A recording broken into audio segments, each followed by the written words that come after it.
Curtis. Yo. Let's talk. You've been across all the Arsenal news today. You've been across all Arsenal news of the week. The big news is from obviously David Ornstein.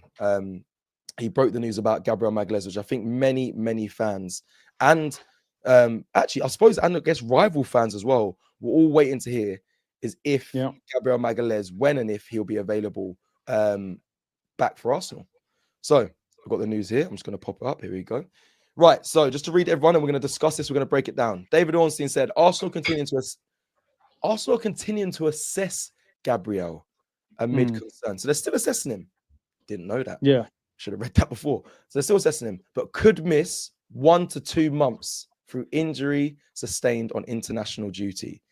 Initial indications suggest that Arsenal Football Club centre-back has set for a spell out, but tests ongoing. Obviously, the thing about that, bro, because I was reading some of the backstory behind that. So they're saying Brazil have already given him a scan. Right. And the initial scan looks like it's going to be 1 to 2 months, but Arsenal are obviously going to conduct their own tests, go into a little bit more detail, and figure out exactly how long he's out for. But this is a big loss, bro. Like, I'm sorry, I'm looking at the fixtures. Yeah, this is the fixtures, because I've even got them ready as well. I mean, Tottenham, Bayern Munich, Chelsea, Brentford, Villa, Bruges. That's if it's 4 weeks, by the way. If it's 8 weeks, 2 months, you're going into, beyond Christmas. Of the Cup, Christmas. Yeah, you got quarterfinals against final. Yeah, Liverpool. I think it said Liverpool. Yeah, Liverpool on January 8th, which would be, to be fair, if it's 2 months, it would just it would just cross that. Potentially miss that. Yeah. Liverpool at home. Yikes. Listen, I suppose the thing is, like, I think if this injury was in isolation, it's still big. But you think, well, we've signed in Capie, Calafiori can play there, Mosquera can play there.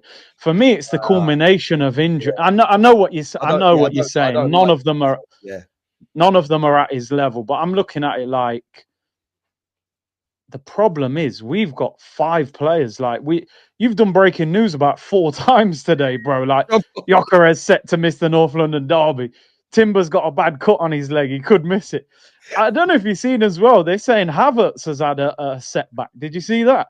Bro, I saw Havertz had a setback. I saw the David Ornstein news, and they were messaging me like, Cecil, that breaking news. I said, people, allow me. I said, now the defense has been hit, and Gabriel is more than a defender in this team. He's the leader of the back four. He's the talker.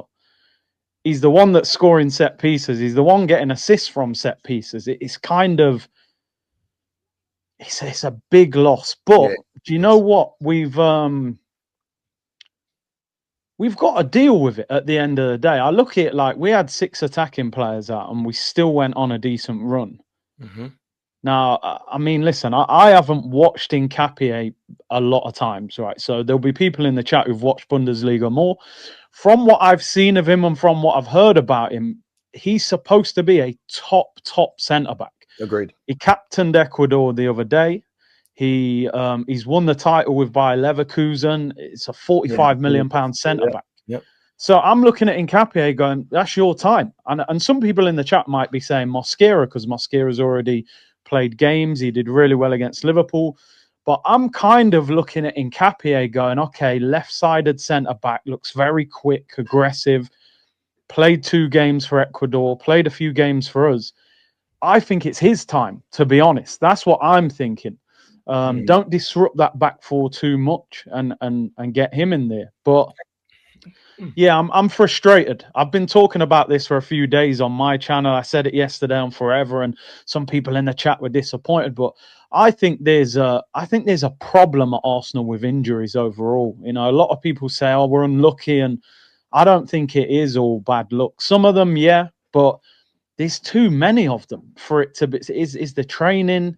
Is it the training ground? Is it the amount of game time they're playing? Something is not right with the amount of injuries, muscular injuries that we're getting. It's tough, isn't it? I think it's something that needs to be definitely looked into. I think I look at it and from Arteta, I remember him saying that he's giving players a lot of rest time. He was giving them take a lot of days off, a lot of time to recover. So the workload on the players isn't as high. But then I need to get the stats. The information I need is are we getting injuries at Arsenal? So whether it's training and in games for Arsenal, or is it international breaks? It seems like we do get an influx of injuries for international breaks. Like that's what it seems like. I mean, the key ones, you're right, hamstring injuries, I think last season mainly came from our players in the season. But of late, maybe because it's maybe recency bias, but from late, it just seems like it's always international breaks that are really hampering our key players.